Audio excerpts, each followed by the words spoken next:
बैठ जाते हैं। लेकिन अगले दिन सास ने दोनों बहुओं को सबक सिखाने का फैसला किया। अगली शाम रसोई से बर्तन धोने की आवाज आती है।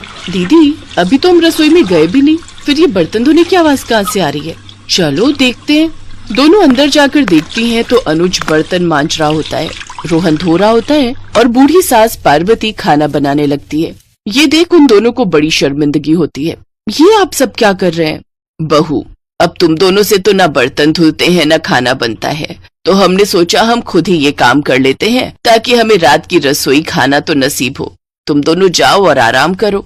नहीं माँ जी, हमें माफ कर दीजिए, हमारी रहते आपको ये सब काम करना पड़ रहा है। हाँ माँ जी, हमसे भूल हो गई, हमें अपनी गलती का एहसास हो चुका है।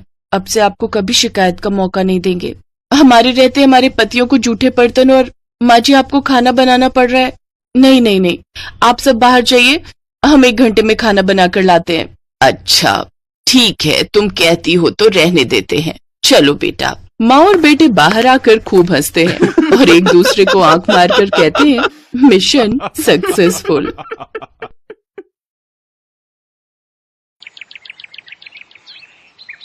एक रोज शाम के वक्त हिना अपनी माँ के साथ बैठी हुई होती है।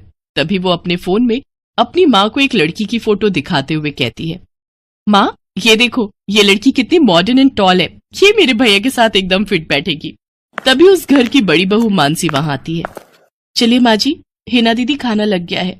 बहू यहाँ तो आ, ये देख हम तेरे देवर के लिए रिश्ता.com की साइट पे लड़की ढूंढ रहे हैं जो कि सुंदर होने के साथ साथ अमीर भी है। अब तेरे गरीब मायके वालों ने दहेज के नाम पर 1-2 चीज पकड़ा दी बस, इसलिए अब मैं अपनी छोटी बहू अमीर खानदान की लाऊंगी जो कि भर भर कर दहेज लाए। हाँ, वो अपनी बड़ी बहू को ताने दे ही रही थी कि तभी उसका छोटा बेटा हितांश एक मॉडर्न लड़की के साथ घर आता है। उन दोनों के गले में वरमाला डली हुई थी। हितांश बेटा, ये लड़की कौन है? माँ, ये जूली है और हम दोनों ने शादी कर ली है। क्या तुम दोनों ने शादी कर ली? मैं नहीं मानती इस शादी को। हाँ तो किसे फर्क पड़ता है आपके मानने या ना मानने से? वैसे भी वो कहावत तो आपने सुनी ही होगी कि जब मियाँ बीवी राजी तो क्या करेगा काजी। मैं जानती हूँ, जरूर इस डायन ने ही तुझे भड़काया होगा। मैं इस डायन को हरगिज अपनी बहू नहीं मानूंगी। भले ही आप ना मानो, लेकिन लीगली तौर पर मैं ही तो हूँ आपकी बहू। इसलिए अब जल्दी से जाइए और आरती की थाली लाकर मेरा गृह प्रवेश कीजिए। सास बेमन से अपनी नई बहू का स्वागत करती है। जूली हितांश के साथ अपने कमरे में चली जाती है।